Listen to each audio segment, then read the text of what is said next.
3 വർഷം മുന്നേ ഞാൻ ആഗ്രഹിച്ചൊരു സ്വപ്നത്തെ എൻ്റെ സുഹൃത്ത് നിറവേറ്റിയത് കാണാനാണ് എൻ്റെ ഈ യാത്ര. ഇഷ്ടപ്പെട്ടു പോകുന്നത് കൊണ്ട് തന്നെ കഷ്ടപ്പാടൊന്നും വകവെച്ചില്ല. വഴിയെല്ലാം തെറ്റിയത് താണ്ടി, മഴയെല്ലാം താണ്ടി, റോഡ് പണിയും താണ്ടിയാണ് ഫരീദയുടെ പുസ്തക പ്രകാശനം നടക്കുന്ന ഇലയിലെത്തിയത്. മണ്ണിലായി ചേരുന്ന ചുംബനങ്ങളുടെ സ്വന്തം ഫരീദ ഫറൂഖാണ് ഇരിക്കുന്നത്. റൈറ്റർ PK പാറക്കടവായിരുന്നു മുഖ്യാതിഥി. കവിതകളാണ് എന്ന് ഞാൻ പറയും. കാരണം കവിത തന്നെ സ്നേഹമാണ്. പിന്നെ ഹസ്ബ് കൊല്ലും ഉണ്ടായിരുന്നു, കുതിരത്തക്കയും ഉണ്ടായിരുന്നു. എനിക്കറിയാം, ഇത് തന്നെയാണ് ഞാൻ വെച്ചിട്ടുള്ള അടയാളം. നമ്മളിപ്പോ കുറെ കാലത്തിന് ശേഷം മാധവിക്കുട്ടിയെ നമ്മുടെ വൈദ്യമൂക്ക് വിഷമൊക്കെ ഓർത്തെടുക്കുന്നത് പോലെ ചിലപ്പോൾ ഏതെങ്കിലും കാലത്ത് എന്നെ ആരെങ്കിലൊക്കെ ഇങ്ങനെ ഓർത്തെടുത്താലോ എന്റെ കാലശേഷം. ഞങ്ങൾ ആദ്യമായിട്ടാണ് നേരിട്ട് കാണുന്നത്. ആ എക്സൈറ്റ്മെന്റ് എനിക്കും ഉണ്ടായിരുന്നു.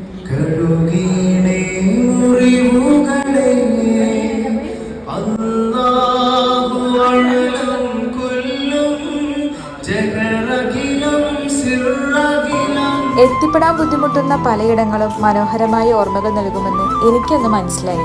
ഫരീദയുടെ ദിവസമാണെങ്കിലും പുതുതായി ഒന്നിലേക്കുള്ള പോസിറ്റീവ് സ്പാർക്ക് കൊണ്ടാണ് ഞാൻ അവിടെ നിന്ന് മടങ്ങിയത്.